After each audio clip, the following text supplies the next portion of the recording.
Amanda Lyn Ward-Romine was a 30-year-old from Springfield, Ohio.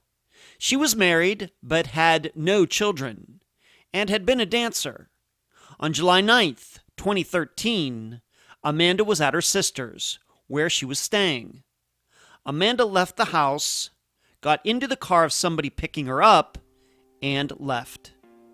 She was never seen again. I'm Ed Densel, and this is Unfound.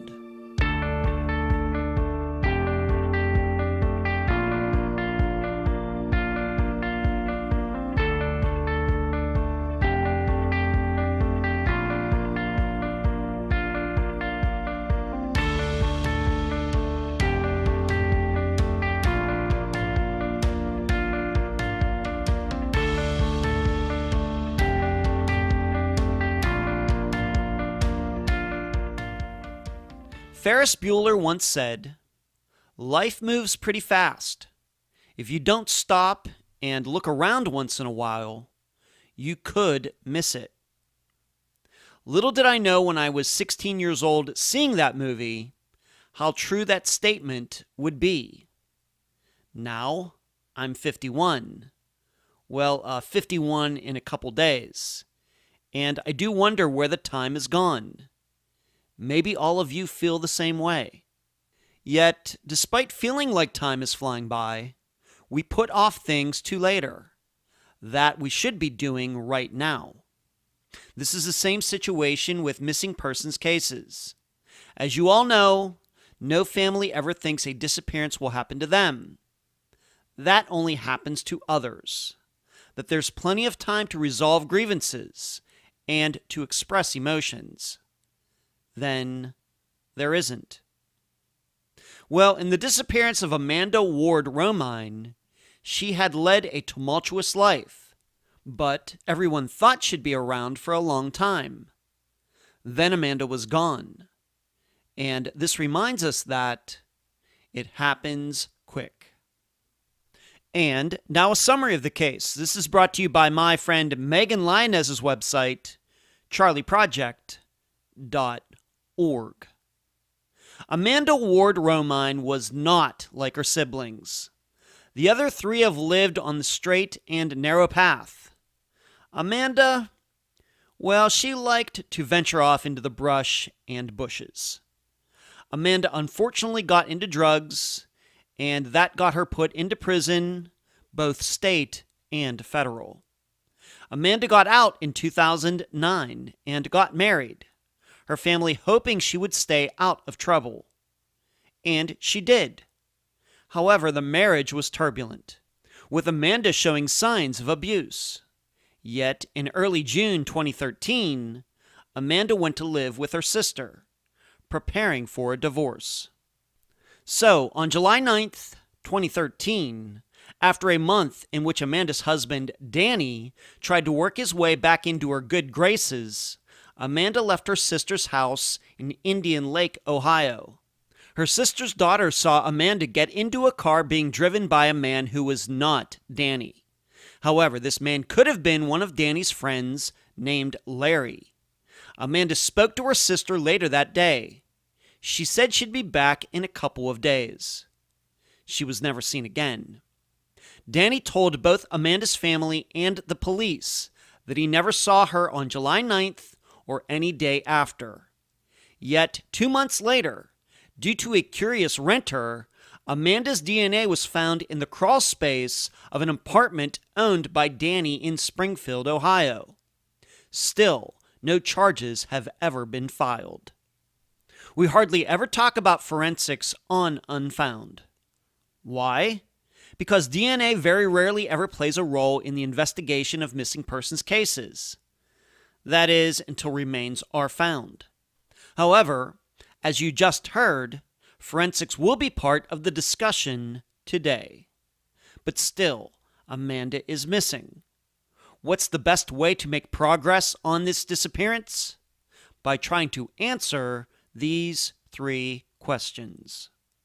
Number 1, what can be done to compel the person who picked Amanda up that day to talk? Number 2, Why would someone have put Amanda in that crawl space? Would not have putting her someplace permanent been easier? And number 3, should we be suspicious of the renter himself since he was a friend of Danny's and has an extensive criminal record? Amanda's family certainly believes foul play occurred. The guest for this episode is Amanda's sister, Aaliyah Dancer. Unfound News. It's the last Friday of the month, so you know what that means. Newsletter. It will be in your email inbox on August 1st. If you'd like to be on the list, contact me at unfoundpodcast@gmail.com. The audio version will be released a week later on our website. Next, yesterday Dr. Telesco and I got to speak again. As usual, I had a great time. We discussed Megan Lancaster and all the corruption that has occurred in Portsmouth, Ohio over the past 3 decades. However, as I stated during yesterday's show with Grace, I still question whether Mike Moran had anything to do with Megan's disappearance. Please find the show on both her and Unfound's YouTube channels. Finally, yes, this Sunday is my birthday. I gotta say, being born on August 1st might be the coolest thing about me. It's just a cool date. It just sounds cool. Where you can find Unfound. Unfound supports accounts on Podomatic, iTunes, Spotify, Twitter, Instagram, Facebook, Deezer, and YouTube. Speaking of YouTube, on Wednesday nights at 9 p.m. Eastern, please join us for the Unfound Live Show. All of you can talk with me, and I can answer your questions. Contribute to Unfound at patreon.com/Unfound Podcast. You can also contribute at PayPal, paypal.me/Unfound Podcast. I also need to give a huge shout out to all the people who have monetarily contributed using Super Chat during the live show on Wednesday nights. Thank you for watching, and thank you for donating. The email address, unfoundpodcast@gmail.com. Merchandise, the books at amazon.com in both ebook and print form. Do not forget the reviews. Shirts at unfound-podcast.myshopify.com, or you can track down my assistant Heather in the Facebook group. Playing cards at makeplayingcards.com/sell/unfound-podcast. The website, theunfoundpodcast.com. And please, mention Unfound at all true crime websites and forums. Thank you. I'm so happy to have on this episode of Unfound the sister of Amanda Ward-Romine, Aaliyah Dancer. Aaliyah, welcome to Unfound. Hello, thanks for having me. You're very welcome. Let's start here. As I just stated, you are Amanda's sister. How many siblings are there in your family? And Amanda, older, younger? Let's talk about that first. Okay, we have an older brother, and then there is me, and then there is Amanda, and then we have a younger sister. Okay. So there's 4 of us in total. All right, 1 guy and 3 women. Yes. Okay, and you and Amanda were in the middle. Yes. Oh, you were the meat of the sandwich, I guess. Yes. Okay. As far as ages go, you are a little bit older than Amanda. What is the age difference? All of us girls were 2 years apart. Okay. I mean, I'm 40. I can't think right offhand her age. Okay, so you're 40, should be roughly 38 then now. Yes, yeah. Okay. And how did all 4 of you get along? Would you say that similar personalities, or maybe even compare and contrast yourself with Amanda? Was she more introverted, more outgoing, or how would you compare yourself to her? As kids, I mean, we all kind of got along, normal kids, As we got older, it was kind of weird because we was raised by the same parents, had the same parents, and it was like oil and water between some of us, the way we continued our lives on, you know. Yeah. Amanda was very outgoing, wild. She liked the fast life, you know, just she lived life to the fullest. Mm-hmm. Her philosophy was she didn't want to, you know, tiptoe to death, you know, quietly, you know, like she wanted to enjoy life. She was very outgoing. Me, on the other hand, I had kids young. Yeah. You know, I was one of those conservative people that just had kids young and did what I was supposed to do. Well, maybe being that you're talking about that, when did you kind of notice that divergence between you, and of course you're 2 years older, when did you kind of notice that divergence? What was the first time that you kind of said to yourself, well, it looks like Amanda's taking a different path than I am? I would probably say in our early teens, I mean, like probably 16s, somewhere around there, I noticed a little more like rebelliousness as far as, you know, listening to mom and dad, things like that. Like I could, you know, schooling wise, I just noticed it was like more of a fight with her with things than it was with the rest of us. And So would you say that your brother and your other sister are more like you or more like Amanda? My brother kind of is probably now he doesn't have any kids, so he kind of, I don't know, he's not quite like Amanda, but he's not quite like me. Okay. And my other little sister, she's got 2 kids that are grown up. She's she's never really been in any type of trouble or anything, so she's still kind of conservative. So none of us, I mean, I think Amanda was probably the only one that kind of... All right. She was the unique one. Yes, she was. Okay, gotcha. All right, so let's talk a little bit more about Amanda. Like you said, it sounds to me like you noticed that. Of course, you are not her parent. You're just a sibling. You're not in charge of her in any way, but you noticed kind of a change in those early to middle teen years. You know, what were some of her interests? We'll get into how she really, you know, got into some trouble and things eventually, but just what was she into?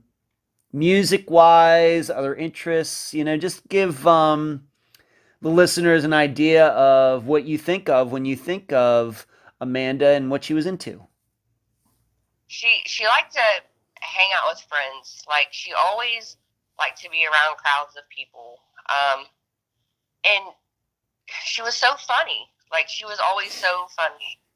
A very outgoing person. She loved music. She loved to dance. She was like kind of like that type of person. Like, she just liked to be around crowds. She liked to be around friends, music, like loud scenery, like clubs, stuff like that. You know, things like she liked to be around stuff like that. Okay. All right. And as far as schooling, I've kind of led me to believe maybe schooling was not the number one priority in her life. Did she graduate high school? What did she do? She sure did. Okay. My parents made sure that was something she did. She sure did. Okay. Great. And what did she do after high school? She didn't do anything. I mean, we got her through school. That was the big thing. Like my parents said, you know, if I get you through high school, you know, we don't expect you to go through college, but at least we got you through high school. You need to, you know, make the most of at least getting that diploma and do something with it. But she kind of would work in bars because she liked that type of lifestyle. She liked to work in bars. She worked in strip clubs. She liked to do that type of stuff. That's what she did for a very, very long time. And I mean, she made really good money at it. Okay, so when you say strip club, do you mean as a dancer or do you mean as a dancer? Yep. Okay. Yep. And then in the bar, maybe a bartender or something? Yep. Okay. Yep. All right. So that was what she was into after high school. And just to remind all the listeners that when she went missing in 2013, she was 30 years old. So let's move on to this. This guy is going to play a prominent role in this discussion, but Just in general, let's talk a little bit about Danny Romine, Romine. How did Amanda and Danny meet?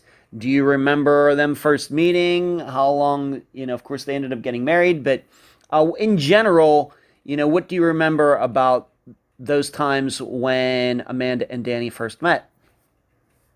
Him and Amanda met at a strip club. And they met several years before they even got married, obviously. Okay. And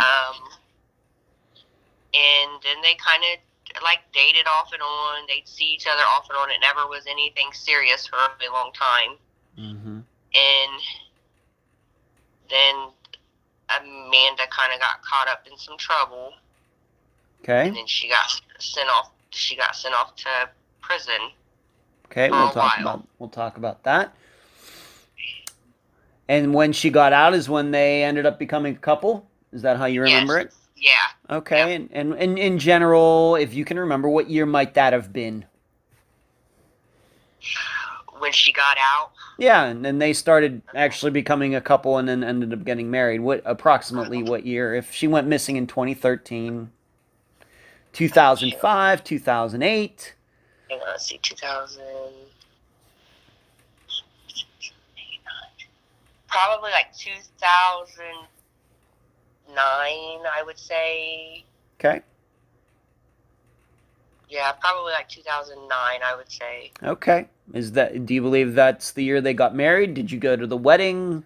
Yes, I did go to the wedding. And okay. That is, I believe that's the same year they got married. Okay. I know it was in June. It was in June. Okay, so 2009 is when they get married after she got out of jail.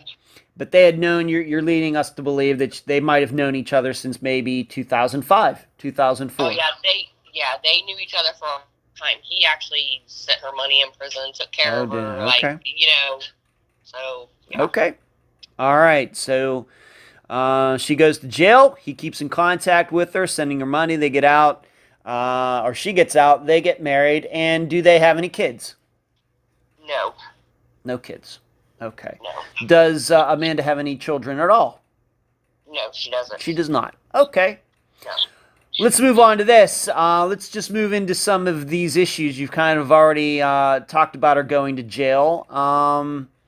But I'd like to start here. It's a very common topic on the program, and we only talk about it because we know that addiction can lead to disappearances, and that always has to be figured into and analyzing them and figuring out if the addiction could have had a role in the disappearance. Are there any avenues of inquiry that can be made from the addiction angle? Do you remember the first time that you might have found out, figured out, decided that Amanda was into drugs? Does that occur to you now? What year it might have been? Or I think she started probably, like I said, her early teens. I would probably say 17, 18 is when she kind of probably started testing the waters as far as doing some drugs and things like that. But I don't think it was anything serious. Any type of drug is serious to me. Yeah. But that's just me. I don't think it led into anything serious until her later of life, Yeah. I think it was just more testing the waters because she was a teenager. Right. To see what she could, get away with. Right. Either at the beginning, is this something that you think you realized on your own? Did you see it, or did you see her behaving a certain way and you suspected it? Well, how do you remember it? Yourself. Not for anybody else, but you personally. Behavior-wise is what I noticed with her. I could just notice her distancing herself away from the family, away from us. I was always very close to her. I have, another brother and another sister, but me and Amanda was always very, very close. Even growing up, we was very close. I always looked out for her, took care of her. And I just would notice she'd pull herself away, and it seemed like the more sometimes we try to help her, the further she'd get away from us. Wow. Okay. So it was just her actions, nothing, explicit like you saw her doing drugs. It was just her behavior and choices she was making. Mm-hmm. Okay. Did you ever talk, whether it was right there at the beginning or even not long before she disappeared? Either way, all those years, did you ever talk to her about her addiction? You know, what did she have to say about it? What kind of conversations, if you can say, if you feel comfortable talking about it, did you ever have any conversations about it? Millions of times I did with her. I would beg her to just, you know, it wasn't like, I guess the easiest way to explain, it wasn't like she was one of those people that just constantly stayed strung out on anything, if that makes sense. Mm-hmm. Like, she liked to drink, she liked to do her drugs, but it wasn't every day. You know what I mean? Like, Mm-hmm. there was days she would be completely sober. She was a functioning person to society also. So it wasn't like she was just some strung out person. Okay. But I would always tell her, like, you know, this is going to lead to trouble. It's going to lead to worse things. You know, Amanda, you know, you really need to think about your life. You're getting older. You know, I always did. And I was always that mother figure to the other, you know, to my siblings. Because I had kids at a young age.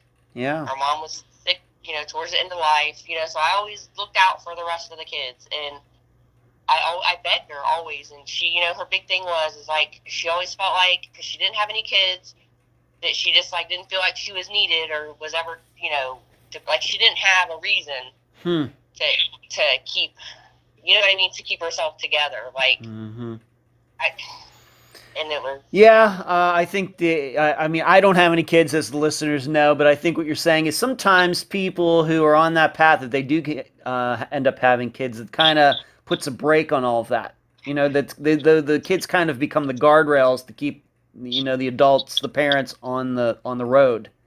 Yep, on the straight and narrow. Right. And of course, as we know, some people have kids and continue to still do that, and that's really bad. But certainly, we know that some people have kids, straighten their, you know, their lives out, and become very good parents, very good people, very good husbands, wives, whatever. That's true. But I understand what I understand what you're saying. I think in our society, I think that it would be true that people who do not have children are more likely to have addictions and vices and things like that than people who have kids. I have no doubt about that. So I certainly understand what you're saying, and I can say that as a single person myself. Did she ever attempt rehab? Did you ever talk to her about that? What were those conversations like? We did. I mean, basically, her rehab, she actually didn't have a choice when it came to rehab because she had to go to prison, obviously. Mm-hmm. I mean, and she did do very productive in prison. She did 4 years in Ohio Reformatory for Women. Wow. And then she got a 2-year sentence in the federal prison for women. And in federal prison, you only serve half of your sentence, which she served, like, I think 18 months, something like that. But she went straight from Marysville to the federal prison. And she was a very productive person. Got a culinary arts degree because she loved to bake and cook and things like that, too. And, I mean, she was a great cook. Like, she was very productive when she was in there. And, you know, she did right. And it was like, I just felt like that structure is what she needed. You know, Amanda was the type of person she needed somebody to tell her what to do at all given times. And she was okay by that. Like, that makes sense. Yeah, like, she needed that structure because if she would left to her own devices, it was tough. Yes. Okay. She couldn't make good decisions on her own. Okay. All right, so we have this drug angle, and I do have to ask, what was her drug of choice? What was she into? Cocaine. Cocaine. Okay. Let's move on to this. You've mentioned a couple times now that she spent time in jail, in prison, even federal prison. Why was that? What did she do, for example? We'll just talk about, I think, the one times that you're speaking, when she went into jail and Danny was sending her money. Why was she in jail that time? She was with some people, and they evidently, these people, I'm just going to say people, I'm not going to bring any names in. You don't have to. These people were not good people. Evidently, they were already being watched by the DEA, and Amanda was at the wrong place at the wrong time, let's put it that way, and they busted them with a whole bunch of drugs, and like I said, she was at the wrong place at the wrong time, and that goes to show you Amanda was not involved in none of this big drug ring that they had going on. She just happened to be there one night hanging out with them all, and she landed her a nice little ticket to prison for Wow. a little over 5 years just for being there, basically. Oh, my. And that's the truth. Wow. So she went to jail in, so 5 years, so essentially like 2003, something like that. Yeah. She went to prison when my son was a little over a year old, and he was born in 2003. Okay. And so it was like 2004 was when she went. Okay. Because I remember dropping her off. And that was one of the hardest things I had to do, was drop her off at the jail to go turn herself in that day, to go serve her time, to go start her sentence. Wow. That's what do you remember about that? What did she say to you? What do you remember those like final words before she had to walk into the jail? What do you remember about that, Aaliyah? I remember pulling up, and I just looked at her and I said, her big thing was she was so worried about me and the kids. Yeah. She was so worried if I was going to be all right with, the 3 kids, because I had 3 kids, and, I depended a lot on my sister, just for talks, things like that. And, I looked at her and I said, this is your time to get your life together, and when you get out, it's all going to be behind you, and you can start fresh. Yeah. I'll be fine. I will write you. Me and the kids will come visit you, and I faithfully came and visit her, twice a month. Yeah. And, it was hard, but at least I knew where she was going to be for that time, and I knew basically for the most part she was going to be safe.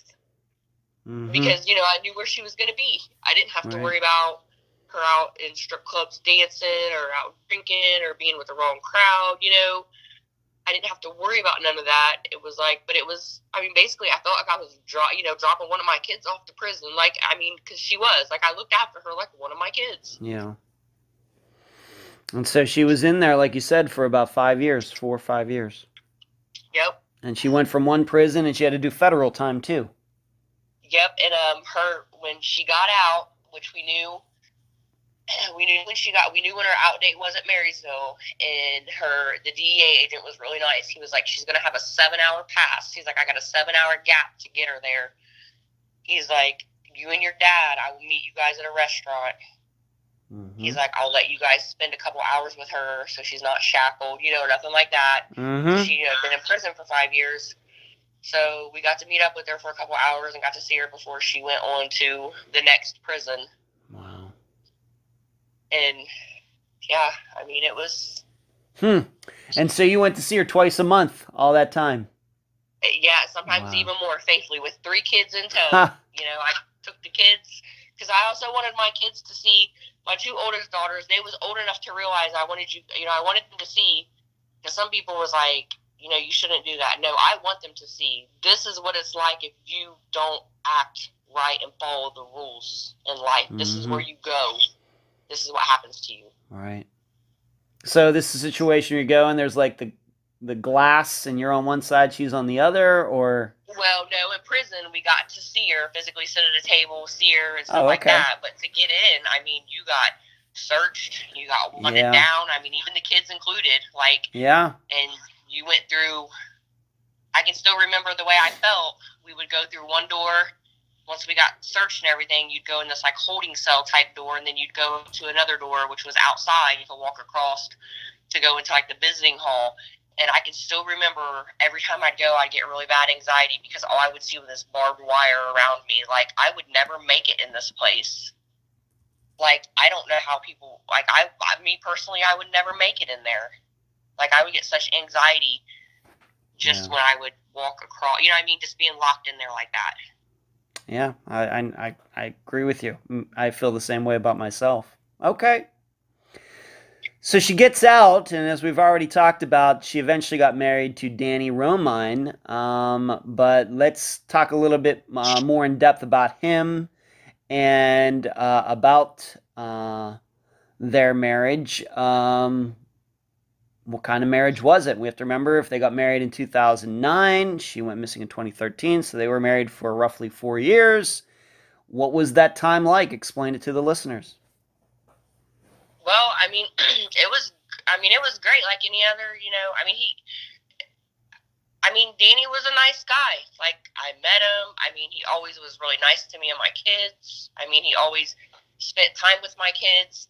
He always, he always made sure, I mean, even my kids, like, he always made sure, like, we was taken care of. And it was like, for a while, they had a really good life. I mean, everything went great. He bought a house, he gutted it, fixed it up while she was in prison, sent her pictures. And it was like after, she got out, it was like they got more comfortable, I guess you could say. They'd go out drinking, and then they would, start their fighting and arguing. And, then it was like, then it would get a little more worse the next time. Then there'd be like some domestic in it and stuff like that. It was like, it was like if they wasn't drinking together, they was great. But it's like if you mixed any drugs or alcohol together, you're mixing like fire and gasoline together, you know? Right. Would you say that the marriage was abusive? In the beginning, no. And then towards, like I said, once they was married for a while. Yeah. Yes. Yeah. Did you ever see Amanda with any bruises, things like that? Yes. You did? Yes. Okay. Black eyes. Okay. Actually, I had to take pictures.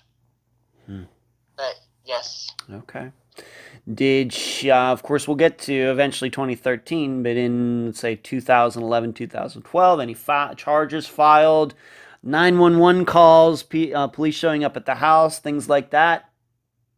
I'm sure there probably was. I'm sure there was. Like I said, they lived in Springfield. At the time, I lived at Indian Lake. But I'm sure in their time of marriage, there was several times cops were called. I mean, and I think maybe Amanda may even have been taken to jail at one point in time for some domestic, and then Danny may have been taken to jail at one point in time for some domestic. I mean, it was, Okay. And maybe I should ask you, should have asked you this before, but Danny, for work, what did he do? And what did Amanda end up doing with her life when she got out of jail? What were they doing for money? Danny owned a bar, so that's kind of what he did. Okay. And Amanda worked there. Okay. So they had this bar together. Yeah. Okay. All right, so they have this... an abusive marriage, you know? Okay. Okay, so they have this bar. This is what they're doing. Abusive marriage. There's signs of violence. She has bruises, but it seems sometimes that Amanda herself also went to jail, so maybe she was dishing it out a little bit as well, maybe. And, you know, if you believe that she got taken to jail a few times herself. So we have this going on in, once again, not in 2013, but maybe 2011, 2012. You're talking to her. Did she ever talk about getting a divorce or anything like that? She had, like, attempted to leave him several different times. And, of course, when she left, she came to my house. And I was completely fine with that because it was like, it was getting pretty repetitive as far as the abuse, you know, the fights and things like that. And but then she would always go back. And it was like I said, you try to talk to her, and sometimes it was like I just push her further away, because then you'd have Danny in one ear. You know, things will be better. I won't do it again. Yeah. Then she'd go back. You know what I mean? Like back and forth. And it's like sometimes I felt like I was beating my head against a brick wall with the same result. And so basically, all I could do would just be there for her. You know, like I didn't know what else to do. Like I can't. You're not a child. I can't just tie you up and hold you hostage in my house and make you divorce this man and stay away from him. That's like, right. That's right. Okay. So that was the situation you were in, and of course, other family members of yours knew all about this too. Yes. So let's move up to this. So let's move up to those days and weeks before she went missing, and just to remind the listeners, she went missing on July 9th, 2013, and also for the record, I'm doing this interview with Aaliyah on July 24th, 2021, so we just passed over 8 years since she went missing. So in the days and weeks before, maybe let's just talk about this way. In the days before, she had decided to file charges and against him, so I guess criminal charges of abuse or whatever. What date was this? And then let's also talk about you went and picked her up and brought her to your house. Let's talk about that.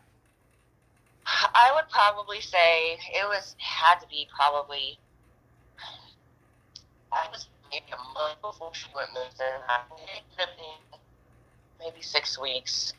But they got to a really bad fight. It was in the wee hours of the morning, and my phone rang, and it was her, and it was pretty bad, and I knew it was bad. And here I am, in the wee hours of the morning, 3 kids, full-time job, single mom, shutting my stuff down to Springfield to go pick her up in full rage to have to go, even deal with this. Yeah. Once again, I get her up to the house, and finally I'm like, something has to give, Amanda. Like, you gotta stop somewhere. Like, you're not only hurting yourself, but you're really, you're starting to tear everybody else up in the family. Because at this point, my parents are like, they don't know what else to do. It's like they don't know what to do at this point. So when you went to pick her up, was Danny there? What was? She was not. She was actually at a Speedway in Springfield. All right, a convenience store / gas station. Yeah. Speedway. Yeah. Okay. Mhm. Okay. That's where I picked her up. Okay. I get her back to the house. I take the next day off work. Obviously, the cops and everything had already been called at this point by the time I get down there and get her, because the people at Speedway called the cops, because evidently more had happened at the Speedway gas station there. He had went down there, and evidently I wasn't there to witness it or to know exactly all what happened, but evidently she had got a ride or got down to that Speedway somehow away from him, and he found her down there, and then more things happened, and the people at Speedway called the cops. So at this point, the cops were already involved. Reports had been taken, and the cops were waiting on me to come and get her. They were waiting with her. So I came, I picked her up, and the next day I took off work, went back down to Springfield, and that's when we filed, she filed all them charges. And finally, this was one time I'm like, okay, she's finally following through. She's she's going to hold through with the charges, because before she wouldn't file the charges, or she'd, hide from the little the little subpoena they'd send her, how you can avoid all that stuff for cases, and then they get thrown out. So finally she went down and filed charges and was like finally holding true, sticking to her guns. Like, he beat you up pretty bad this time. Like, is this, are you going to do something about it this time? And I think this was, I thought it was a wake-up call for her. Okay. So you go pick her up. Did you have a fear maybe that Danny was going to come to your house? I didn't, because, like I said, I lived an hour and a half away. I mean, I didn't fear Danny like that, and I don't know why, and I don't know if it was because it was a adrenaline over the years of just what I felt like. He not only, did he torture my sister, but he tortured me and my kids also, because of what he would do to my sister. My kids would have to see her beat up, or I'd have to go pick her up, and then I'd be worried. Does that make sense? Like, so I didn't fear him. I was just angry. So it's like, if he did come to my house, I wouldn't have been afraid of him, because I was so angry anyways at him. Okay. All right. So he's there now by himself. She's with you, and I even have it here in my notes. So what was the plan? Was she going to live with you forever, for the foreseeable future, until a trial happened? What was exactly the plan? Once the next day came around, and you're talking to her now that the night's over, and what was the plan that you were talking to her about? What was going to be the plan, let's say, for the next month or something? The way Amanda is, the way you have to kind of like deal with Amanda, like she is, you have to take like one day or a couple days at a time with her. Like you can't plan ahead, if that makes sense, because then she gets all nervous and like worried. Does that make sense? Like you can't, you have to kind of just do a couple days at a time with her, if that makes sense. Like first things first, let's get these charges going. Mm-hmm. You know, let's get you obviously healed up from where you're beat up. You know, after we get situated, you know, and at this point, I told her I didn't care how long she stayed with me. She could have lived with me forever. I don't care. I didn't care. My thing was, I just wanted what was best for her. I wanted her to be safe. You know, I wanted her to get a job. I just wanted her to have a life. Like, I wanted her to get away from that. Yeah. I wanted her to see that there was other stuff out there besides that mess she was in. Sure. Like, I wanted to try to open her eyes. Like, there is other stuff out here. I get you have a prison record. I understand that. But you can get a job. You can be a productive member of society with a prison record. Sure you can. And once again, what date was this, do you believe? Of course, she went missing on July 9th, but what date do you believe it was that you drove down there and picked her up? So, I would say it would probably be the beginning part of June is when all that happened. So she was with you for over a month? Yes. Yep. Okay. All right. And so let's just talk about, in general, that I didn't know it was that long. I have to admit to the listeners, I didn't know it was that long, a month and a week or something like that. So over those 5 weeks, just in general, how did things go? I mean, it was great. We got her, I had a small house, but we made it work. You know, I worked during the day. She, we got her, like I said, healed up. She kind of hung out during the day. She would, do laundry, cook, always had dinner ready when I'd come home. She felt like she had to do something because she wasn't working. Yeah. And so then she's like, okay, I feel like I'm ready. I could probably start looking for a job. So, okay. So she found a little bar down the road that I wasn't too thrilled about because it was a bar setting. Yeah. But, I didn't want to be one of those people, okay, she's trying to get a job, and she's up here with me, so I thought, okay, not that big of a deal. I even kind of talked to my dad about it, and he's like, she's up here with us, she's close to us. He's like, I think she'll be okay. He's like, she likes that type of work. So she got a job at a bar not too far from the house, so I made sure she got back and forth to work. She made a friend or two. She always came home right after work because obviously I was her pickup. I picked her up, took her to work. Yeah. I mean, it was great. It was great having her around. I mean, she wasn't out drinking. I didn't have to worry. She seemed like she felt like she had everything, her life in order, if that makes sense. She seemed happy. She seemed like her old self again, like she had confidence. Mm-hmm. And like she was just ready to do this, ready to do what she had to do in life. Any belief that she was doing any drugs during this time? Nope, none. Okay. Because I told her I didn't have any. She knew I would not tolerate that at my house with my children, and she knew that. Okay. What were some of the conversations about Danny, about, maybe I should ask you this, were Danny and she in contact with each other during this time? They wasn't for a while because I got her a phone and I had her on my phone plan, and I made sure that I kept an eye on her phone record. Because I was just trying to make sure. Yeah. Because obviously there was a restraining order in the process of the whole court. When she filed charges, I made sure there was a restraining order, so he couldn't come to my house and start anything with because my fear was my kids were there. So there was a restraining order. So I kept an eye on her phone records and things like that. So for a while, I didn't see anything as far as his number. And then I started noticing her acting a little different. And what does that mean? She just, it seemed like she wanted to leave more, or she wanted to go up to Springfield and like spend the night with Danny, or go talk to Danny, or he just wants to talk, he wants to come up and visit, just stuff like that. And she was like, well, we're just talking on the phone right now, and things like that. She's like, he hasn't been drinking, because he was a big heavy drinker.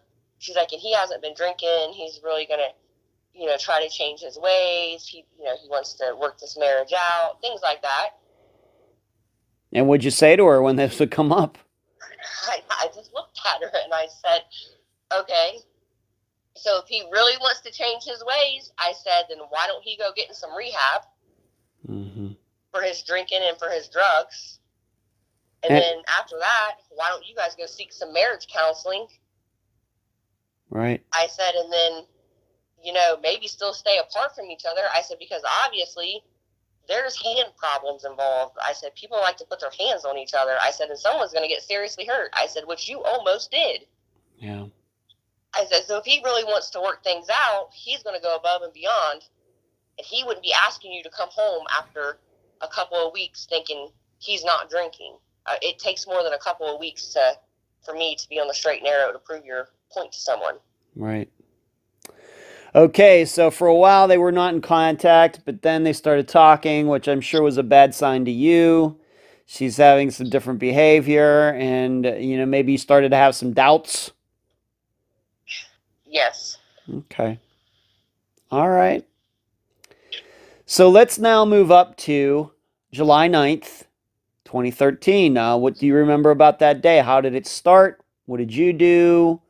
Etc. Okay, well, the night before. Okay. The night before that.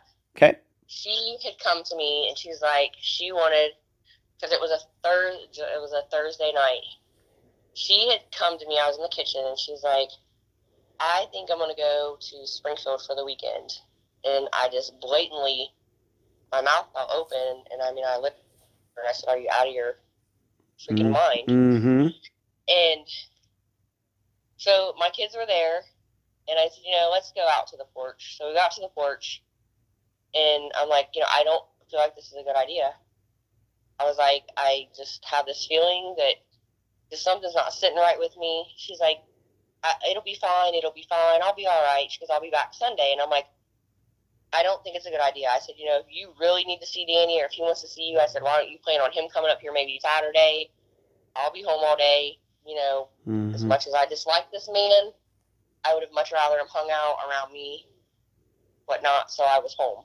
Right. So I knew I didn't have her thoroughly convinced, but I gave her stuff to ponder on as far as, you know, I was like, as a mother, I said, I just don't have that gut. I have a gut feeling it's not a good idea, and I honestly had that gut feeling. So we went to bed. Everything seemed okay. I get up. I go to work the next morning. Well, my oldest daughter texted me, and she said, Mom, Aunt Amanda left. Huh. And I said, where, huh? So I stepped out and called her, and she said, I only, you know, she caught a glimpse of the car, caught a glimpse of the guy that picked her up. Okay. And Amanda didn't take none of her stuff that she had at my house. She only took, she was wearing it in her purse. And so that to me knew she had plans to come back. Yeah. And she was like, she left. So at this point, I'm like, all right, so I had a couple hours left of work. So I get off work, you know, I reach out to Amanda. I was able to reach her, and she was in Springfield. She was there. Okay. And she obviously knew I wasn't very happy with her, but I bet. mean, what am I going to do? She's an adult, you know? Yeah. She's an adult. So I said, well, you know, and I talk, like I said before, I talked to my sister every day, no matter what. I talked to her every day, no matter what. Even when she was in prison, I talked to her every single day. So she knew, she's like, I'll get a hold of you tomorrow, the whole nine. So here comes Saturday. I didn't hear anything. Nobody heard anything from her. So I'm like, I kind of call around to my brother, call around to my other sister, call my dad's a truck driver, and I'm like, I already told him that she went back to Springfield, and nobody had heard from her. And it wasn't strangely unusual that, we didn't hear from her. It wasn't strangely unusual, but it was still the point. I knew where she was, and I knew the danger. So to me, I'm like, okay, I can't get a hold of my sister. So I didn't clearly panic at this point. It was so the next day was like Sunday. I still didn't hear nothing from her, and I'm like, okay. So then that's when I started to get a little worried. Then I kind of told you my mom got really sick in the process of all this, and my mom got admitted into the hospital. So at this point, I'm already in Springfield with my mom at the hospital, still not able to get a hold of my sister. So then I go to their house. Okay. Nobody answers the door.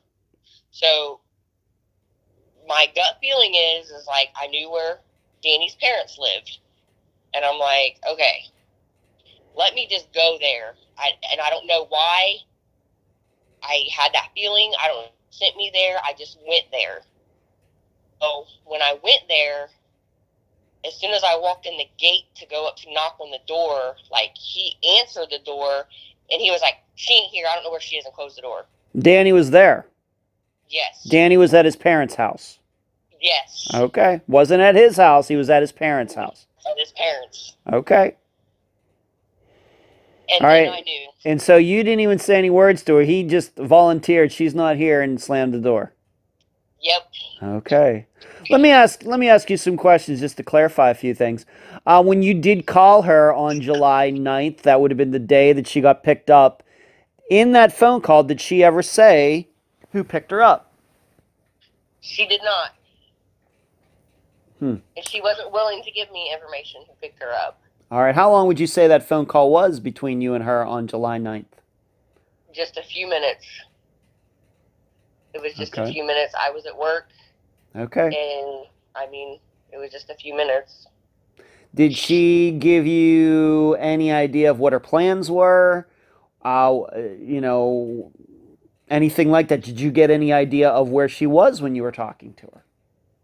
I could tell she was still in a car. Like, I could still kind of tell she was in a car. Okay. And the plans were, her plans were, when she went to Springfield, it was supposed to be a quiet weekend just with her and Danny. Like, it was just going to be a quiet weekend. That's what she told you?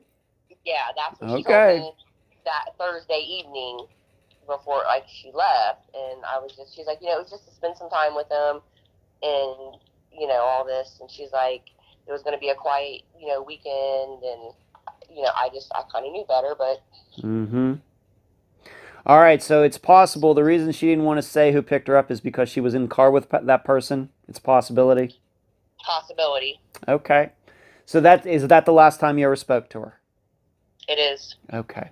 So you tried maybe calling her on Saturday. Did the phone ring or did it go straight to voicemail? Do you even remember? A couple different times it rang, and then after that, like, it would go, like, to voicemail. And like I said, I wasn't too terribly alarmed at first.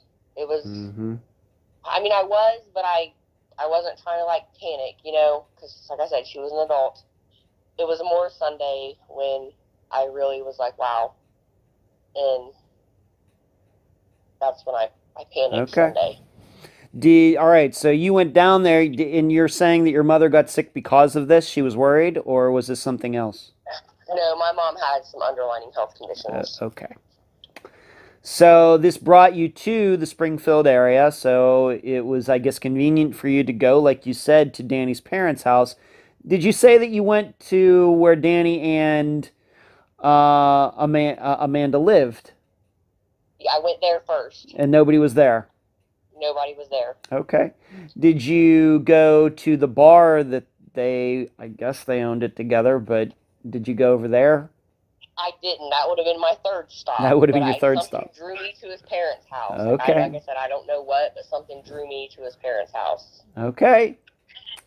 So you ended up at the parents' house. Danny just happens to be there, and he slams the door on. Did you just automatically leave? Did you sit out front and try to figure out what to do? What did you do after that happened? Well, at first, I screamed at him, and I'm like, "You're lying to me. You know where she is, where she came down here this weekend." And that's when he yelled through the door, "I haven't seen her. Go away." And so basically at this point, that's when I go to the police station. And okay, did you get the idea that his parents were there, or did you get the idea he was there by himself? his parents, I believe, were there because I've seen their cars there, so I'm assuming they was probably there. But I physically didn't see them. Okay. So once again, just to recapsulate all this, put this in a nutshell, on July 9th, you go to work, somebody picks her up, and we'll get to that eventually, who that might have been. You find out about this from your oldest daughter who saw her leave. You talk to her. She's allegedly says she and Dan are just going to spend the weekend together, and she won't say who picked her up. You start to get a bad feeling about this on Saturday when you can't reach her. On Sunday, your mother has some health issues, so that brings you to Springfield. You start, I guess, snooping around, going to her house. Nobody's at Amanda and Danny's house. You go to his parents' place, and he's there, and his parents are probably there as well. Yes. Okay. And then you go to the police. What happens next?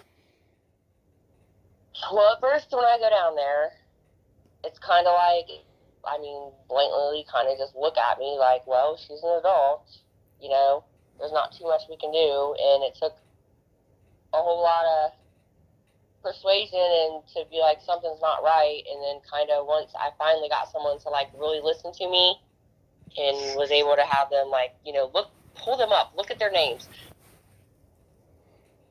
As far as domestic violence, look, Yeah. You guys need to look at this. Like this, I'm not down here to waste no one's time. If I thought, and finally, I found somebody that was willing to take me seriously. Somebody in the police department. And yes. Okay. Yes. Okay. So we started the process as a missing persons. Okay. And would you say that report, so July 9th was a Friday? Yeah. All right. Yes. So July 11th is a Sunday. Would you say that report then was filled out on the 12th, that Monday? Or? Yeah. Yeah, I think it all got filed on the 12th. Okay. So that's what got this all in motion. Now maybe we should go back to this real quickly now that we've kind of encapsulated those 3 days. Your daughter said that she saw the person who picked Amanda up. What is the description of this person and the description of the vehicle? She said it was an older type, like the older type Cutlass cars, like the Monte Carlo Cutlass. Okay. Like in the 80-ish, 88-ish, the older body styles. She said it was gray. She said it was an older gentleman. He had gray hair and gray facial hair, gray mustache, and like a gray goatee. She did see that. Okay.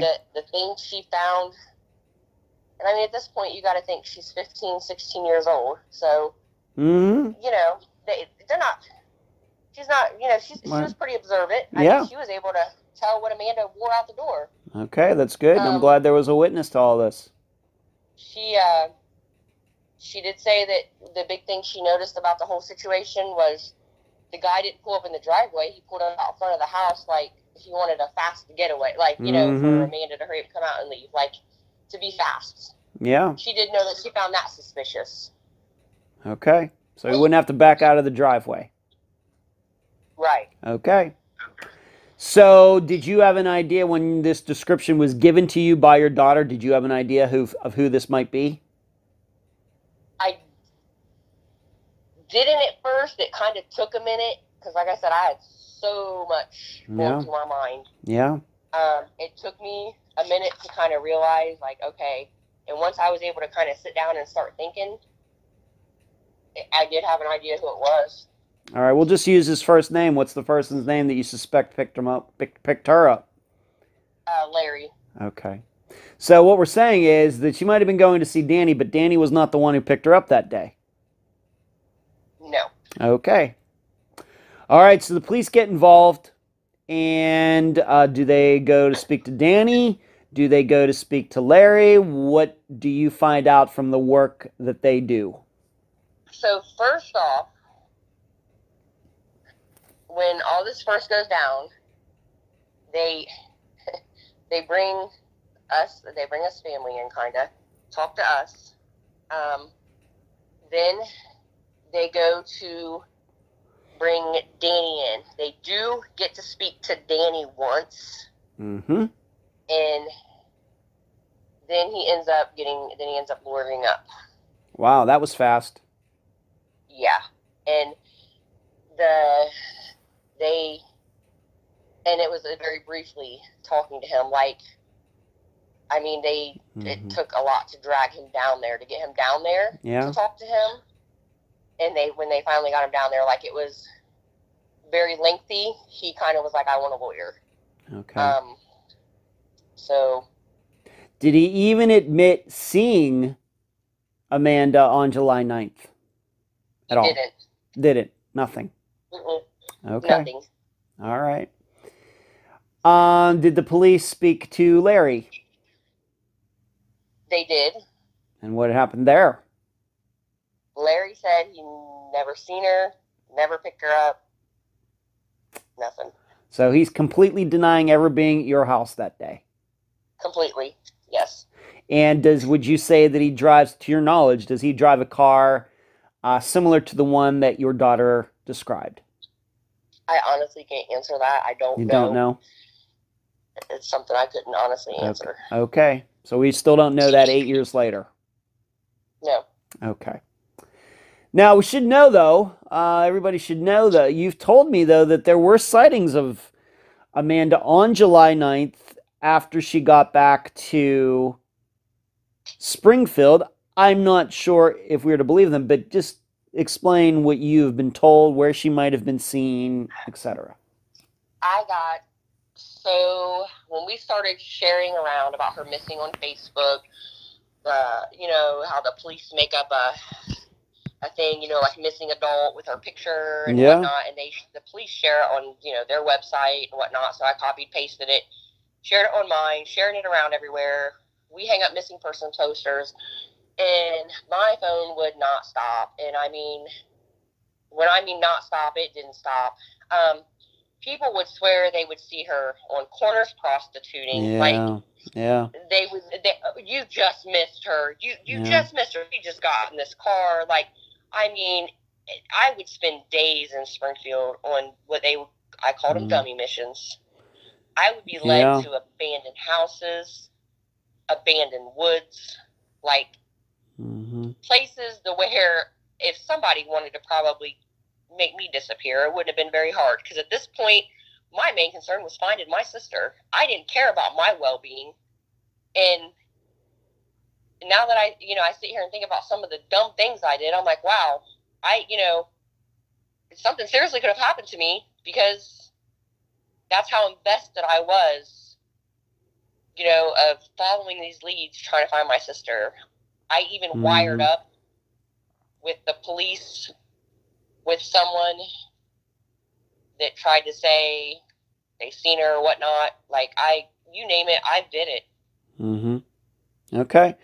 But regarding sightings, maybe at the bar, Danny's bar, at her house, They was never at her house or the bar. It was always places away from there. That makes sense. Okay, so no sightings that somebody said, yeah, she came into the bar. Of course, a bar that her husband knows. I don't know what kind of ownership paperwork they had, but no people who were patrons at the bar that they owned saw, oh yeah, Amanda walked in here on Friday evening. Anything like that? No. Nothing. Nope. And so when it comes to her house, none of the neighbors saying, oh yeah, I saw somebody drop Amanda off on Friday evening, July 9th. Nope. No one. All right. So is it then your opinion 8 years later that after Amanda left your place, of course being seen by your daughter, there's no reliable sightings of her after that? There isn't. Okay. There isn't. Okay. The only reliable thing, and I don't even know, I would even consider it reliable. Her phone pinged at her house. Okay, well, let's talk about that. That leads us right into the next topic. So we have Danny lawyering up, not admitting that he saw Amanda at all. We have Larry, who I personally, I believe your daughter that he was the guy. It seems. If that's the description, and you know Amanda, you know some of her friends, or you know some of her acquaintances, you know Danny's acquaintances. If you think it's Larry, I'm perfectly willing to believe it's Larry. So that takes us, like you said, to the phone records. What do the phone records say? The pings. Maybe let's just start with the phone records, the actual numbers and things first. Is there proof that Larry and Amanda spoke on July 9th, July 8th, something like that? There was some phone calls from a number that was in Larry's possession, but he denied. He denied. What does that mean, in his possession? Do you mean he had a cell phone and that was his cell phone number? Yeah, it come from that number. Okay, so that was his cell phone number was on Amanda's records. Yes. And how did you get to see those records? I pulled them off I pulled what I could off of the Verizon account that I had, and then when I seen some things on there, I went to the police station. Now, mind you, I did a whole lot of footwork to try to help these police out. I did because I thought they wasn't moving fast enough. Yeah, so good. I reached out through Verizon. I said, look, and at first they was like, we need a court order. I'm like, I don't know why, I need text messages. So I get all these text messages back and forth. And like I said, it was a phone call. It wasn't a text message, but I had messages back and forth between her and Danny also. Okay. On these phone records. Okay. I got get all that to the detectives. But then it wasn't enough because the detectives had to be the one to get it, if that makes sense. Because I could have somehow messed with it, if that makes sense. Yeah, so I guess. I said, okay, then I've got you started on something like here. So then I signed the release for them to get the phone records and whatnot, so they get all this, obviously. And I have her, and at this point, I have her phone pinged. It's pinging at her Avondale house address. So the cell phone's there, but no one knows where the cell phone's at. It isn't like I can go in there and search that house. Okay. I'm not allowed, Okay. Are you saying that her house keys? She even left. The funny thing is when she left her house keys, the keys to the bar, everything at my house. I still have these keys to cars. Okay. So are you saying that her cell phone is still missing 8 years later as well? Yes. All right, so she's missing, her cell phone's missing. Any other possessions of hers missing? I mean, everything's missing of hers, and the only thing that I have of hers is what she had at my house was some clothes. Okay. So like her ID, her driver's license, purse, or something like that, that's missing. That went missing with her. Yep. Okay. Yep. All right, so you managed to get these records off the Verizon account. Very smart on your part. So you ended up giving them to the police, and like we've already stated, Larry's number was on those records, like July 8th, July 9th. All right, so it makes sense then, once again, going back to what your daughter said about somebody fitting Larry's description, picking her up. When was the last phone call or text, if you can remember, what was the last phone call or text made on her phone? Did she make any calls or texts after she left your house? She didn't. None? None. Nothing. Wow. Okay. And that's what we found. Yeah. That was something else, and then here I am, this whole guilt, like, okay, maybe I should have went Saturday, like here I am a whole day behind now. They're a day ahead of me. Whatever's happened, they're a whole day ahead of me. Is how I'm thinking now in my head. Right. Yeah, you feel like you're behind. Yeah. You're working from behind. I feel like I've worked behind for 8 years. Yeah. You know? That's a very common feeling. You feel like, that they're way out in front of you. It's like starting a race, and they got to start way ahead of where you did. I feel like I just get laughed at every day. Like, is how I feel. Like, I struggle. Like, going into that town. I mean, I have family that live in that town. My mom's buried in that town. Like, I grew up in that town, you know, and I struggle going up there because I feel like people just laugh at me. Like, well, they know what I'm happened not to me. laughing. I think Aaliyah, that you've done very good work to get those phone records. You don't know how many people don't do that. They have the access to them and don't do it. And that you did it so quickly. You should not be laughed at. I'm not laughing at you. I think that you've done about as best as you can under the situation, especially being a single mother with children, living an hour and a half away, etc. So nobody should be. The only people who are laughing at you are people who don't know what the hell they're talking about. Okay, they should not be taken seriously. But what you're saying is that the phone ping was at her house. Yes. Okay, so we have these phone records, but no phone records, no proof of any communication after she got picked up that day. But then the phone did ping at the house, but once again, the phone is missing. Even in the last 8 years, have you ever been inside that house? I haven't. No? Okay. Did the police ever get a warrant to go inside that house? Did they get a warrant to go inside the bar, for example? We'll get to this other building here in a moment, but for the house or the bar, any warrants, anything like that? Yes, they did get warrants to go into the house on Avondale, which was their resident. Okay. They took 5 cadaver dogs when they went in. They did find some evidence in there that the cadaver dogs had hit on. Okay. The few things that I know is like a coat, which was like some type of like NASCAR / racing coat, which was Danny's, that the dogs had hit on. Okay. I knew they sent that to BCI. A rug got sent to BCI, and I remember them.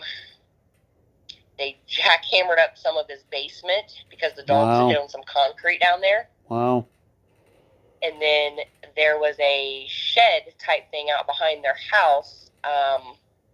It was like kind of like it had a cement floor, like a garage floor, but it was a shed. Like, you could really only probably put like a motorcycle in it to store or something. You couldn't put a car in it. The dogs hit out there, so they jackhammered that all up. And they took some things from out there to BCI. All right, so they were doing some work. They also found a lot of Amanda's possessions burned in the yard. Where he had had some type of fire and burned them in the yard. Like clothes, just different things. I mean, they didn't get into great detail as far as what it was, but they kind of showed me pictures of some things. It was burned in the yard, so they took some of that. Do you have those pictures? I have one picture that someone took for me and sent it to me. I'd have to dig it off my phone, but I do have All right, well, I'd like to see that, and I'd like to certainly let the listeners see that as well. We could post that on Facebook, Instagram, everywhere. So if you could send that to me after we're done with the interview, that'd be fine. Of course, we have some days before this episode will come out. All right, so it sounds like they're doing some good work, getting the jackhammers out, following some leads, but no sign, at least to this point in our discussion, no signs of Amanda in the house, no signs that she was deceased, once again, at least to this point in this discussion, correct? At least at those areas. Okay.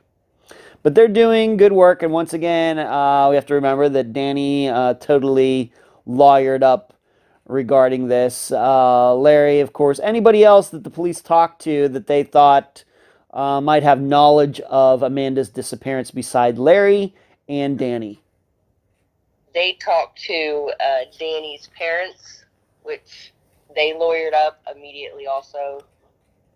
Danny's brother and his wife, they lawyered up immediately also. Okay. They talked to a guy named Aaron and Right. tried to help cut him a deal for some information. Okay. Which didn't work. Anybody given any lie detector tests? Anybody, Danny? Yes. No, they all refused the lie detector All test. refused. Okay. Yep. All right. So police are doing it seems as best they can under the circumstances. I give you a lot of credit for getting information that you could give to them as far as phone information, etc.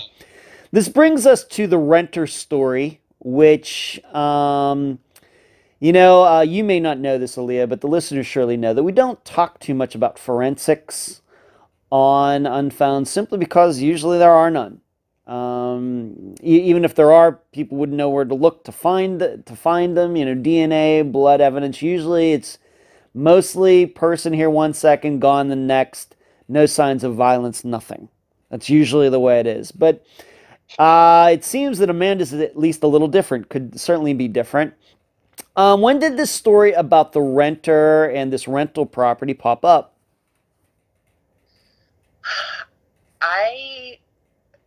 I would say it was around September-ish, October-ish, 2013. All right, so 2 to 3 months after. Mm-hmm. Okay. Yep. The bar Danny and Amanda owned, there is a house that's like connected to the bar. It kind of reminds you, if you're picturing this, think of a half double, but the other half is a bar. The other half is like a house, a 1 or 2 bedroom apartment. And he had a renter in there. The renter came forward at one point because Danny had asked him he needed to leave the premises because Danny needed to do some work. There is a crawl space, and I've personally been in this house, so I can visualize as far as what you're talking about. Great, please describe it. There, when you walk in the front door in the living room, it's like hardwood floors, and there is a spot in the living room you can lift up on the floor, and if it's kind of like an attic in a garage type thing, you can pull down and there's a ladder.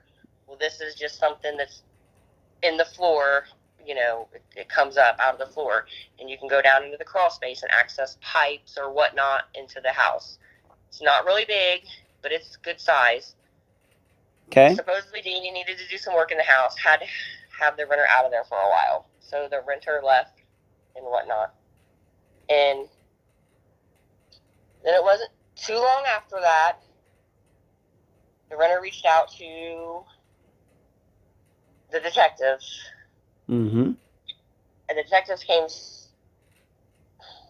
The renter reached out to the detectives saying that Danny had him leave the property. For no explanation. Yeah, right. He supposedly had to do some work, but Danny didn't go in detail, didn't say what. He just had to do some work. Okay. So he found that kind of weird, but the guy left. So I'm not sure what got the detectives in there as far as a search warrant. I don't know that, but I know they got a search warrant. As soon as I heard about the search warrant, I made sure I was present, but I had to stay across the street.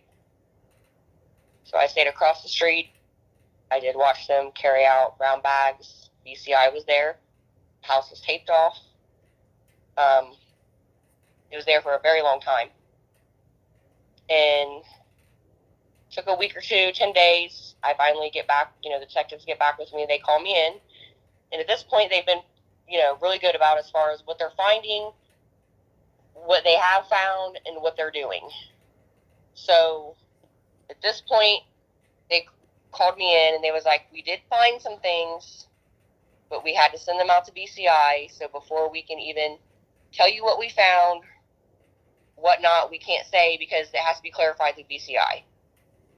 So I said, okay. So another week or two passes. I get a call. Me and my dad go in for a meeting with detectives. They come back. They said what they found in the crawl space was evidence that at some point Amanda was there. Huh. Now, why Amanda would be down there, alive. They don't really know why, because she's not a plumber. She's not an electrician. If, that's kind of what they got at with us. They did find hair, skin, and skin cells. Wow. Matched my sister's DNA. In this crawl space underneath this rental next to the bar. Yes. Okay. I know what you just said about she's not a plumber or anything. Any other reason you could ever imagine that she would have had to have gone down in this crawl space? For example, if she and Danny, of course, are married and maybe they're doing some work on this place before, renting it out, could she have been down in there doing something just in preparing for a new renter to come in? Was this a rental property that one of them had before they got married? Do we know? What? She would have no reason to be down there, and it's not a very big, huge space, so it isn't like the detective said. It isn't like you're gonna get 4 people down there. Mm-hmm. And that was kind of like when they started the conversation with us, they was like, basically, what they found was, when they told us what they found, they was like, I mean, they couldn't clarify, obviously, because there's no evidence. Mm-hmm. But how big of a space are we talking between the floor and the ground? How big of a distance would you say it is? I mean, I'm trying to think. I mean, if you think about, like 2 feet, 3 feet. I mean, it would be. I mean, Amanda was like 5'4", 5'5". I mean, when you go down there, you're going to have to kind of shuffle down, shimmy down. You're talking a crawl space. Kind of think of like a. So if you were personally standing in this crawl space, your feet on the ground, where would the floor be on your body? Would it be at your waist? Would it be at your thighs? Would it be at your stomach? How deep is it, do you think? If you were standing in that, I guess it'd be kind of a hole. Yeah, it's kind of like a hole. Like, I don't think I could even. I'm only 5 foot, and I don't think I could physically stand completely all the way up in there. But I could be pretty close to standing up in there. All right, so it's pretty big then. So it's almost all right. So it's not like a crawl space. I know 5 foot is not very tall. No offense, Aaliyah, but still 5 feet between the floor and the ground is considerable. Right, and you have to think now. Danny, now picture her husband. Now, mind you, her husband's like 250, 300 pounds. Wow. Okay. Okay. So when I'm thinking crawl space, I'm thinking that this man ain't much of him going to fit down there, if any of him. Mm-hmm. You know what I mean? Or if he did, you know what I'm saying? Like, it ain't going to be easy. Yeah. Okay. All right. So they went down, and do you remember how long it took them to do the DNA check? I mean, I know these days we're finding out DNA tests take a long time. How long did it take to figure out that this hair or whatever else was from Amanda? It seemed like it took forever, but I'm going to tell you what, anything. And it was really cool because BCI, at this point, you think 8 years prior to the world now, there was a little less violence. So it didn't take quite as long. I mean, usually 10 days to 2 weeks, if that. And it was, they tried to put a rush on everything just because how sensitive the case was, because the longer it took to get DNA back or whatever, that's more time that whatever happened to Amanda, they could be ahead of us, if that makes sense, is the way they would think. So it usually came back pretty quick. I mean. Okay. All right. So they found forensics of Amanda down in this, what we call a crawl space, but it sounds like something that you could almost stand up in. Yeah. I mean, it's kind of, yeah. I mean, I guess it depends on the person. I mean, it's not huge. It's not small. Okay. Okay. All right. So what did Danny have to say about this when this was discovered?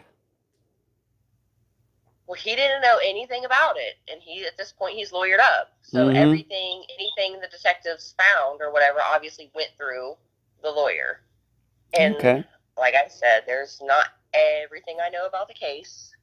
The detectives were pretty open with us for as much as they could be. and as much as I pursued. But he didn't know anything about it. He still claims he didn't see Amanda. He didn't know what happened to her. He's, swore she took off to Florida. I guess what we're saying is Danny never offered up his own reason as to why Amanda's DNA or hair, etc., would be found in this space below the floor. Nope. And he didn't have to, he didn't have to have, what I'm saying? He didn't have to have a reason.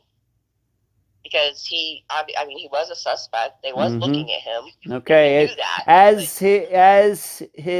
Her husband, he couldn't say, oh, yeah, I remember this time she was down there. Well, that's no big deal. Yeah, she was down there. He never said anything like that. Nope.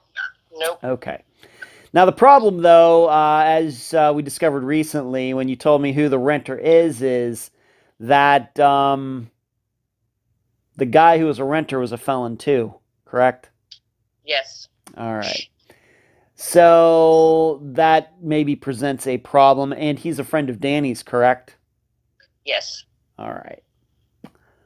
So everybody will have to factor that into their calculations, unfortunately, as well. But like I said, we don't talk about forensics too often in disappearances, but something we certainly have to talk about. I guess, we could believe that of course, we don't theorize on here on the program, but I think that I know where the listeners' minds will go. But we have to realize, of course, she was not found down there. And how would it be, if she was down there? How long was she down there? Why was she, why would she have been there if somebody put her there? And then she wasn't there when this renter came forward. It's a little hard to understand. Okay. What did Danny do after Amanda went missing? Did he get another girlfriend? Did he did file for divorce, get married again? What did he do after Amanda went missing? He never filed for a divorce. From what I know, like I said, I try to avoid Springfield at all costs. From what people, like I said, I was born and raised there. Lots of family there, lots of friends. But from what what people would tell me when they would see Danny, he hung out in the bar a lot. He drank a lot. It was like that was his way of evidently dealing with stuff, not being sober. Okay. And I also kind of wanted to factor in, too, that, in this whole mess of a situation, he did love Amanda. At one point, he did love Amanda. I truly believe he loved my sister. And in the psychology part, like the type of person Danny was, that rather I didn't know where she was, he would go crazy. Yeah, where she was at all times. So, dead or alive, he knew where she was. Okay. And he was okay with that, as long as he knew where she was at. Okay. All right, so it's if something happened, if we're to believe maybe Danny is responsible for this, it's not like he did it, because he had some new girlfriend or something like that. If we're to believe that. The unfortunate part is that there's no information putting Danny and Amanda together. There certainly is information putting Amanda and Larry together, but he hasn't been very helpful either. What about this? I have it in my notes. This new detective that came on in 2014. This detective got to speak to Danny. Yes. She was awesome. She was amazing. She got this case moving rather quickly. She did several digs. In Kentucky, things like that. She's actually the one that got the search warrant for the house. She got the ball rolling. She was amazing. She worked night and day on that case. She did speak to Danny, and like I said, a couple times that they were lengthy, very lengthy. They was very short and sweet. And he lawyered up. And like she said, it made it very difficult when someone lawyers up, because then you go through a lawyer constantly, trying to go through a lawyer. Yeah. And Okay. So this detective, this new one in 2014, she did a good job while she was on it. Yes, she did. Okay. Now, where is Danny Romine now? Danny Romine died in 2015, in December. Wow. So like 2.5 years after Amanda went missing, he died. How did he die? Enlarged heart and drug overdose. How did you find out about that? Their public records, autopsy report. Or how did you find out that he was dead, I guess I should say. How did you find out that he was dead? I can still remember what I was doing that morning. I actually was just got done doing a sink full of dishes and my cell phone rings, and it's a Springfield number. Now, mind you, I've had the same phone number almost 10 years because I refuse to change it, just in case. My sister knows this number. But I seen a Springfield number pop up, and I answered it, and it was like, the corner is at Avondale, which is Danny's house. They was like, Danny's dead. And I said, what? Huh. I said, let me call you back. So I hang up. I had the detective's cell phone number. I mean, we're actually, good friends. I mean, I've known her, several years now. She, So I call her, and I said, are you standing over his dead body? And she took a long pause, and she said, how did you know? And I said, I just got the call. And, I mean, that's how fast news travels. Yeah. You know what I mean? Like, that goes to show you. I still live an hour and a half away and still knew that fast. Yeah. And, I mean, it sucked because I was like, man, it just serves them right. But then it's like, now I'm never going to find my sister because he knew. Of all people, he knew. And he took it with him. Is Larry still around? He is. Okay. Well, there's still a connection there, maybe. Doesn't seem like he has grown a conscience yet, but we can always hold out hope. What about Danny's parents? Are they still around? They are. Okay. Well, then maybe we still have some hope there. Still some people that. I do, and they thought, the detectives thought, maybe with Danny passing away, they thought maybe it was like they thought it would be their big break. They really did. They was like, this might be the big break. And I mean, nothing. I mean, sometimes it goes in spurts. I might not hear anything. And then every now and then, I might get somebody messaging me saying, I heard this, or I heard, but it's like, I try to tell these people, and, I don't know if these listeners want to know, let me tell you, a missing persons case is not like they show on TV. No, it's not. It's not like, You're CSI. right. No, it's not. It's like, for sure. What these people need to understand is, and I tell these people, I appreciate you calling or you texting and telling me what you heard, but I really need you to call these detectives, because by the time I get it to the detectives, it's third-hand information and it's junk, basically. Yep. And it's like, but a lot of people won't go to the detectives, and I don't know why. It's like, I could never withhold information like that. Yeah. Well, I will tell you, Leah, that I know we've covered several cases where I know that parents are covering up for their guilty children. Okay, that is common. I'm not a parent, so I can't put myself in that position, but I do. There's no doubt, that is certainly true in many cases that we've covered, where parents surely know that what's something their child did and just covering it up, not saying anything. So it very well could be that Danny's parents are like that, or it's very possible they don't know anything. It's just hard to say right at this point. It's like in Danny's obituary, they never mentioned his wife or anything. that was like Oh, even wow. weird. Oh my. Like, why, Wow. you know, they never came to one interview, one visual. They never helped search one time, like nothing. It was like nothing to them. Not a thing. Okay.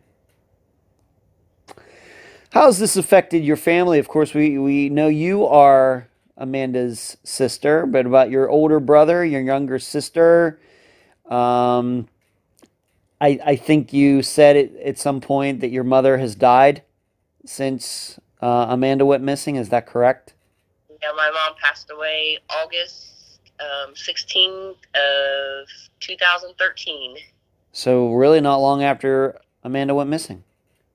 Nope. Wow. And my dad passed away October 28th of 2019. Oh my. Oh my.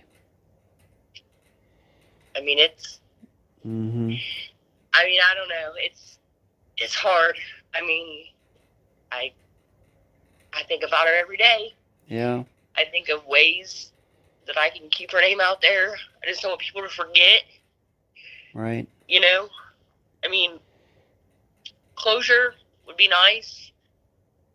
I mean, I feel like a big chunk of my heart's missing. Mm-hmm. I mean, I just need that closure. I mean, I feel like sometimes, I mean, it consumes my life a lot, but then I also get that guilt, like, it's hard to have fun or laugh or smile. You know, and a big part of me is missing. She was a big part of my life. Yeah. I mean, I was very close to her. And just to have somebody yanked away like that is just, it's an indescribable feeling. When was the last time you spoke to the police department about Amanda's disappearance? I actually spoke to them this week. Did you? I did. Okay, so they take your calls, huh? Well, the old detective took my call. The new detective still hasn't answered my calls, doesn't answer my calls. Huh. So I reached out to the old detective, gave her some information that I received via Facebook. Mm-hmm. She was going to get with the head prosecutor because I kind of was like, look, I can't get a hold of the current detective, and I'm really getting fed up with this. I've, did my part. They asked this family to, stay back out of the investigation because we could, mess it up, or if they did find something, we could mess it up if they had evidence, which I get all that. I understand that. And it's like the further we stay back from it, it's like I feel like we're just, Amanda's forgotten. Like I explained to them, I understand that there's still crime in the world. Yeah. I do. But if I'm bringing you new information, I feel like it should be checked out. Yeah. So I reached out to the old detective. They're supposed to get back with me hopefully this week. If I don't hear anything back phone, I'll drive down, because when I'm in person, they don't have a choice but to see me. That's right. Show up in person. That's always a good choice. Yes, that's always a good choice. And that's usually what I do. I just show up down there, and then, I mean, I try not to be demanding. I try not to be that way, but, like I said, she's still missing. Yeah. She's still a person. She's still somebody's family. And, I mean, I just feel like if I'm bringing you information or whatnot, if I've got it in black and white, it should be something you guys should check into, because I can't check into it because it could corrupt the case. I just don't know what they want from me sometimes. Yeah. Let's end with this. Do you have a Facebook page set up for Amanda's disappearance? Anything like that? I do. Please tell us now. It's just under her name. It's just Amanda Ward-Romine. It's just a Facebook page for her. I share all her missing persons. Sometimes we might tag her in little funny memes or any memories. Or if I see something on Facebook that kind of reminds me of her, I'll tag her in it. It's just kind of just a little place for me to go sometimes. Mm-hmm. Why don't you say that? Why don't you say that the Facebook page one more time there, Aaliyah? It is under Amanda Ward-Romine Ward. All right, so it's like I know that several places it's Ward-Romine, but for the Facebook page you put Romine Ward. Yeah. Okay. All right. Okay. Any final words before we complete this interview?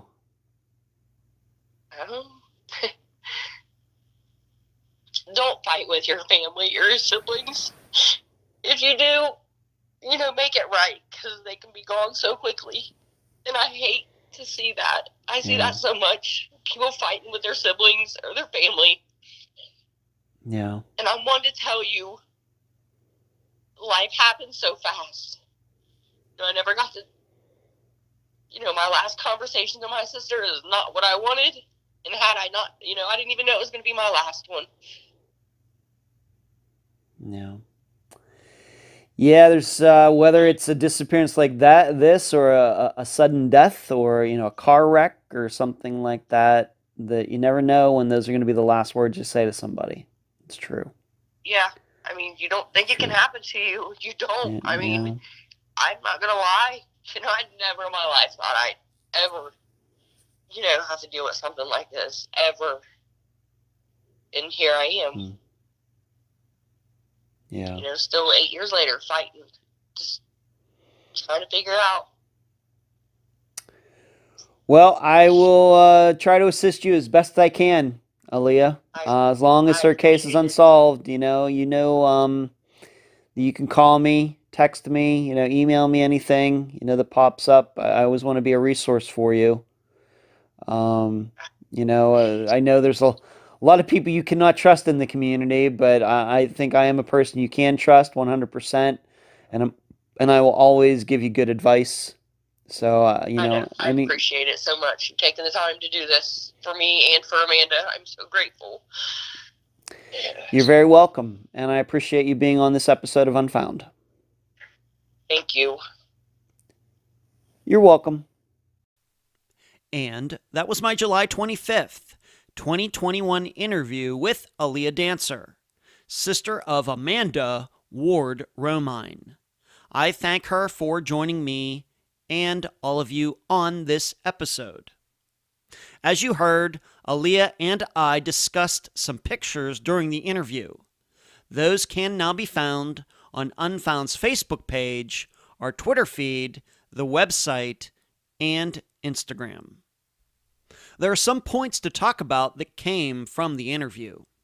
Number 1, Amanda's disappearance shows how even after a potential suspect dies, and it seems he probably had help in pulling off the disappearance, and that he was surely the instigator, that others can still be reluctant to talk, even 8 years later. However, here's what I think I know. Whether the guy who picked Amanda up was Larry or someone else, there is no way that person could have predicted Amanda would go missing. Why? Because what kind of person is going to show his face and his car if he knows a crime is about to be committed? So there's that. Point number 2. Unfortunately, there could be very good reasons why Amanda's hair was found in that crawl space, and they could have nothing to do with her disappearance. Amanda and Danny were married. So my guess is, at least on paper, they both owned that property. So it's at least conceivable that yes, Amanda had been in that crawl space before, alive and well, while working on something, replacing something, taking something out of there.